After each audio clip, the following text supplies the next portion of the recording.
Sometimes I have so much to say that I don't know what to say.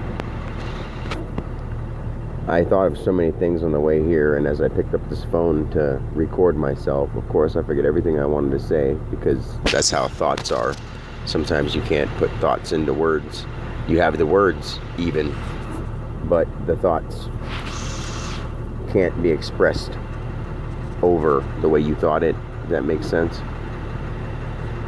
Anyway, I was thinking about the subject of love on the way here, and I had so many things run through my mind. How, love isn't really a feeling.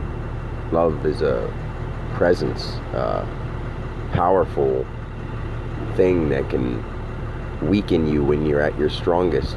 If it's at a good point, it can make you the happiest, proudest, feel like nothing could hurt you, invincible thing, and then be that same supposed feeling can make you weak and just cause so much pain. I just got done crying, and I'm glad that I'm not crying so that I don't sound stupid, but I hear my nose is a little stuffy, so I sound funny, but that happens. I'm sitting in my truck in the Walmart parking lot, and the same cycle has been going through my head, my same cycle of missing my kids and feeling like no matter how hard I try, I'll never get to live with them or something, but I know I will. That's my goal, and it's going to happen. It just takes so long. I'm a good dad. I love my kids. I want to be there for them, and I can't be because they live elsewhere. You know what I mean? I can't be in their life every day when me and their mothers aren't friends. Their mothers could care less if I was involved, and I couldn't care less or care more about being involved or care less about what they think. Anyway, now joined with that cycle is Cindy. And my problems, man. Like, I'm a sex addict. I am a sex addict. And it doesn't mean that I have to fuck every day. It doesn't mean that, there aren't periods where I go without sex all the time. I have had sex maybe 3 times since September. It's crazy. I can't even get myself, I get horny, and excuse me for even talking about something like this, because I'm not trying to be overly personal, but I'm a personal guy. I'm an open book. I say what I think and feel, and I live by the moment, and that's my problem. I live in the moment, I'm so madly and happily and deeply in love with Cindy. Like, I've never felt this way about anyone. I could say it with 100% confidence, and I mean it so much. Like, if there's no comparison to the other relationships I had. The other relationships I had, we weren't friends. We didn't talk. We didn't get to that level. We didn't feel each other, and we felt each other. We had an amazing, magical chemistry that neither of us would have ever expected. And I had my issues before I met her, and I've been trying to work through my issues, and sometimes I feel like I'm doing it on my own, even in a relationship, and it's understandable. People have their own things going on, and I can't expect her to solve my problems, because she can't. But she's the most supportive, giving. She was so not that often, but she wanted to be involved with my kids like nobody else has ever tried, and I wasn't trying to fuck that up. It's just I can't say the inability, because on certain days I can. Right now I can't even. I try to force myself to go have sex because I'm horny and I want to, but I don't even want to be involved with anybody. I don't want anyone to have the mistake that I want to be with them over having sex with them, because I don't want to be with anyone but Cindy. I want her so bad. I want to make love to her. I want to hold her in my arms and just show her what she means to me, and I don't know how I could get that across now that I've done wrong so many times. You can't take back the things you do wrong, but it doesn't mean that your feelings aren't really there. And I know she has to know I love her. I know she does. And of course, that's not, you say love's not enough, because you just expect the same thing to happen over again. I say to myself all the time, as I'm crying and I'm, talking to myself in my head. I guess I'm not saying it, and sometimes I say it out loud because I'm crying so hard that I'll be like, and you did this, or, and I'll say like some random, words of madness because you're so, passionately crying. I've just earlier this afternoon, well, yesterday afternoon, because it's 3 in the morning or 3:20 in the morning, but, it was yesterday afternoon on Wednesday when I was just trying to cheer myself up, and of course I was arguing with Cindy because I love her and I miss her, and I didn't really feel like lunch, and I felt like if I didn't go to lunch with her I wasn't able to see her, and I don't know what I said wrong besides I don't really want lunch, and apparently you need to have blood work done, so do what you need to do, and since you wanted lunch and I'm not hungry, then I guess today's not working out. I wanted it to, but it didn't end up working out. That's how I felt, I thought. And she had plans later, and all I could think about is, what are her plans later? Is she going on a date with somebody? Like, would she see me and hang out with me and tell me she loves me and then hold me and hug me and then go out on a date with somebody? I mean, that's different than, and other people won't get this. And I know there's like a weird thing, and that would be a total, that would be a thing you would talk about in a relationship, about my difference here that I'm trying to explain. If I am in a relationship, I don't see, in my mind, I can't get it across to myself in my mind. I mean, in my heart, I can be 100% one person, like, without a doubt. There's no doubt in my mind. When I'm in love, and nothing could break that or take that from me. I would never leave somebody once I fall in love with them. Like, I'm so in love with Cindy, I can't.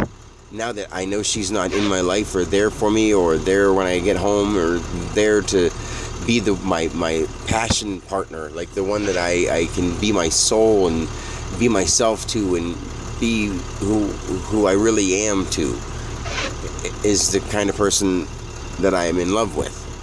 And the people that I have sex with, it's just a fling, it's a thing. I can't fathom why it hurts people or bothers people so bad. And yes, I lied about it, and people can say that was what the reason was. It was the lying that mattered, or it was the lying that caused that. And it wasn't lies. I wasn't lying when I said I wanted to be with only her and make it work and try. And I was trying. But then once you get to the point where you realize that you can't, or you feel you can't, it's an addiction. If you feel like you can, or the urges come on, they're too strong and you can't resist, it's so hard to talk to someone that you're in love with that wants you to be faithful to them, or, exclusive, that, because my definition of faithful and loyal do not mean being a one-woman guy. That has nothing to do with faithful and loyal. Those words don't mean exclusive. The word that they're looking for is exclusive, and I have a hard time with it, because I just, the options come, the moments are there. I can't not do it sometimes, and it drives me crazy, because even if I know it's going to affect something in a bad way, it's sort of a thrill. I don't want the person to find out. I don't want to hurt nobody that I love. I definitely don't want to lose people that I'm in love with or care about. I don't want that.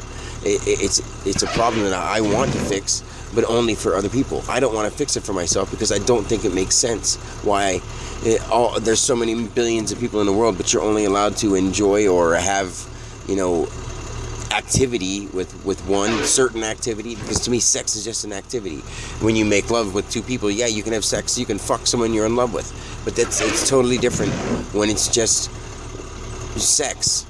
Or sex friends. It's totally different, and people that have never done that can never understand it. But once you have, it's hard to go back to the common way of traditional relationships of one person for one person. I give my mom and dad credit. I don't think I could ever do it again, and I want to for Cindy, and I don't want to find someone else that will accept that. I want Cindy. I want her to be there in my arms, and I know she's sick, and someday she's gonna go, and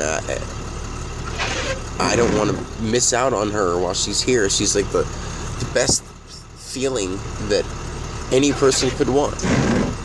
I don't know if it makes sense or if it sounds stupid, but she's like the things that we have in common from our pasts and our growing up, and how odd it is that we rode the same bus and we met each other the way we did and fell so in love, and it wasn't like a newlywed stage or a honeymooners thing. You know, we were together for 2 years. A lot of things can happen in a minute, you know, and all those, like, we made so much, so we made value out of our time together. Like, our minutes together were so fun. Like, time would fly, and we would, so many nights and so many times we were together. And now it's all back to all those millions of seconds, you know, that meant something, come to one instant of thought where it hits you so hard that all of it at once is too much to handle, and you can't, or don't want to, because you can, because you have to. You know, the only way you couldn't do it is to fucking blow your head off, but you have to deal with it. And it isn't fair, of course. Boo-hoo, it isn't fair. That doesn't matter. Nothing's fair. You know, people could say if you really loved her, then you wouldn't have done that. Yeah, I fucking love her more than anything, and I did it, so fuck you, you know?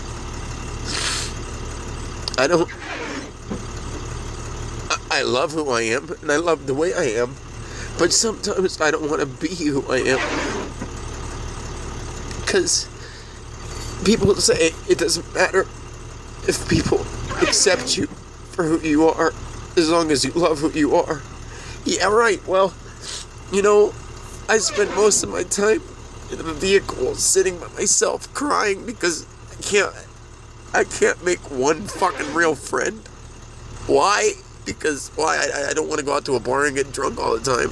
But I do like to drink and I like to party, but I'd rather do it in a house or at a place with people who want to, like, play games and watch movies and go outside and do sport things and have our kids play together and shit like that, you know? Stuff that seems like it shouldn't be so hard to find some fucking people to do. But, you know, I mean, I'm funny, I'm spontaneous, you know, if it comes down to it, I'm awesome in bed, but that doesn't mean shit. It just gets me in trouble. But I like to do everything. I like to talk about wild, crazy subjects. I like to hear people tell jokes and tell jokes to people. And I like to sing and dance and perform and be fun and play video games or watch movies or TV. I can sit and chill. I can have a conversation. You know, I don't understand what it is that people don't like about me. Is it because I believe in myself and I say that I do music? I don't know if that's what people don't like about me, but is it because I believe in myself and I have like this a vibe or an aura that just makes me feel like I have a greater purpose, not than other people, because it's everyone's own destiny to do what they feel they're here to do, but I feel that I have a greater purpose than the average person. I don't know what I'm supposed to do to change the person that I am to be better, but I want my girl. I want Cindy. I want my kids. I want the people I love to be the people I spend my life with. Is that so much to ask for? I don't think it is, but I can't have. Why can't I have? The government is it fair that I really get to see my kids, and most of the money that I make goes towards them without me even being able to spend it on them. That's fucking fair. When I am a dad who wants to live with them but can't afford to live with them because I give my money away to their parent, to their mom. How does that fucking make any sense? Yeah. I don't know. I'm gonna stop recording because this phone's dying.